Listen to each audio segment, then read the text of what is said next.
The culture of constant busyness is failing us, and it's time to admit that and start choosing something different. Not because we are lazy or uncommitted, but because we deserve better. Hi, I'm Maria. Welcome back to my channel. We live in a culture where being busy is treated like a badge of honor, where exhaustion is worn like a medal of achievement. I used to believe that the most tired person in the room must be the most successful. That if I looked overwhelmed, always rushing, always stressed, it meant that I was doing something right. That burnout was proof of effort, proof of worth. When did we start confusing self-distraction with success? When did we decide that the rest equals laziness and that our value as human beings is measured by how little sleep we get? So today I'm going to share something deeply personal, but it's not just my story. It's the story of millions of people who have been convinced that exhaustion is a measure of success. This video is about a system that has failed us, and maybe it's time to question everything we have been taught about success. But first, I need to take you back to where this all began, because this obsession, this constant obsession with productivity didn't happen out of nowhere. I grew up in Portugal and I was surrounded by this unspoken rule, some quiet pressure that if you're not constantly busy, people assume that you are lazy. If you're not struggling, you're not trying hard enough. From the moment I started school, I was taught that my value depended on having good grades. Even now, in many Portuguese schools, they post honor roll lists in public areas, displaying students ranked by their grades for everyone to see, celebrating the top performers while ignoring everyone else. And this is not just part of the Portuguese culture. I've traveled enough to know this mindset is everywhere. During our whole life, somehow we've made it normal to compete over each other's who's the most overworked. Like there's glory in being exhausted. And we internalize the message that rest is earned, not needed, that taking care of ourselves is selfish, not essential. That saying no to extra work means that we lack ambition or commitment. Most of the time, all that extra effort leads nowhere meaningful. We sacrifice our energy, our peace, our relationships, our health, and what do we get in return? Our lives don't improve, our paycheck stays the same, we remain in the same position, we still have the same lack of recognition. I remember those late nights at my old job, checking and answering emails at 9 p.m., 10 p.m., sometimes even later, and having this internal pride because I was working late, and that meant that I was a dedicated employee. But I was just proving that I didn't know how to protect my own boundaries.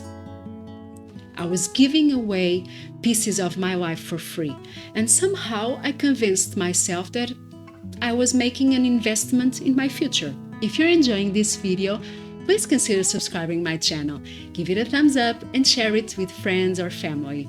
Now, let's get back to the video. Deep down, I knew something was wrong because I wasn't living, I was just managing tasks, surviving each week, counting down to weekends that never felt long enough to actually recover. And I wasn't alone in this. I heard the same stories from coworkers and friends. They told me that they didn't have time for hobbies, no energy for family, no space for anything that made life feel like life. And we were all running this silent marathon. None of us was winning. All of us were getting more and more tired. I remember one meeting where they were creating a new group project and they asked for volunteers. I felt exhausted and already overwhelmed with work, but to avoid looking bad or being seen as lazy, I ended up volunteering for the project anyway. One moment I was complaining about being overworked, but even so, I immediately signed up for more work just to maintain this image of being committed and valuable. Eventually, I started asking myself these uncomfortable questions. Is this it? Is this what success feels like, or it's supposed to feel like?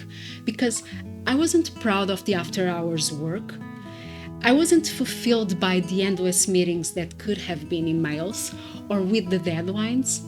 I couldn't even remember the last time I felt fully present in my own life. And I started to think that in 30 years, what would make me proud wouldn't be the extra hours or the weekends I sacrificed.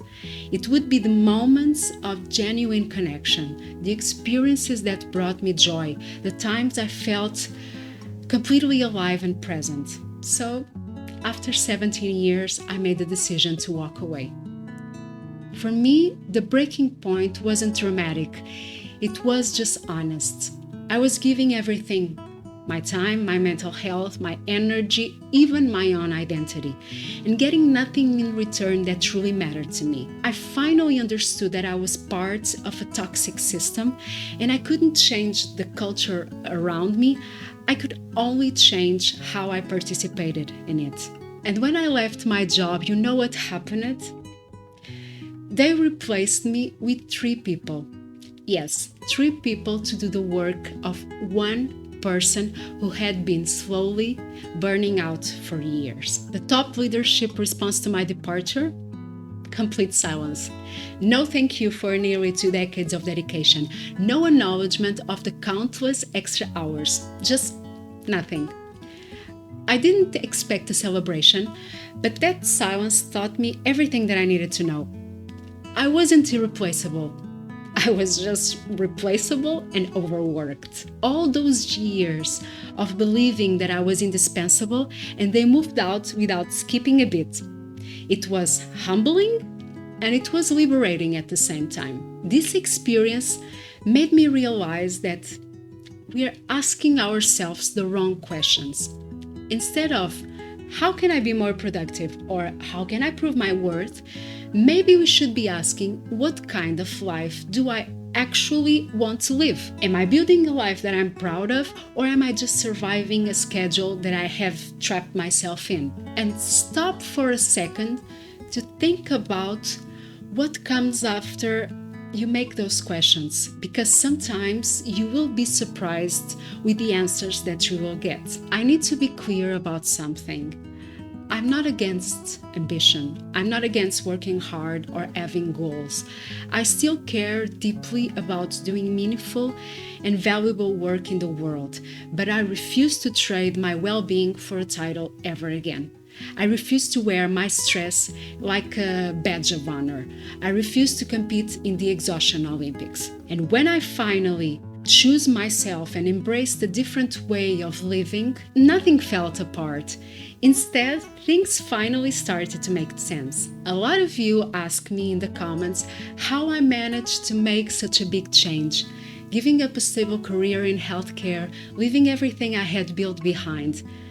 And my honest answer is that I reached the point where the discomfort of staying became greater than the fear of leaving, where the cost of not changing became higher than the risk of changing. So if you're watching this and any of it feels familiar, I want you to know that you don't have to destroy yourself to be worthy. You don't need to be exhausted to be valuable. And you are not your productivity. Your worth isn't determined by how much you can handle or how little sleep you can function on. There is another way to live. You are allowed to choose yourself without guilt and without needing anyone's permission. Maybe that doesn't mean quitting your job tomorrow. Maybe it just means starting to set healthy boundaries and slowing down. The culture of constant busyness is failing us, and it's time to admit that and start choosing something different. Not because we are lazy or uncommitted, but because we deserve better. At the end of this video, I want to leave you with this quote from Michelle Rosendahl. Survival mode is supposed to be a phase that helps save your life. It is not meant to be how you live. Thank you for listening. I'll see you soon.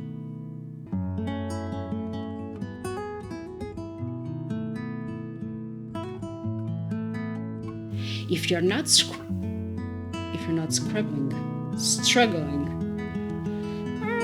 all those years, all those awful years, oh my God, I wasn't proud of the hours of work. I wasn't proud at all. Extra hours and hours. Because this obsession with constant productivity didn't happen out of no. And I used to believe that the most tired person said it.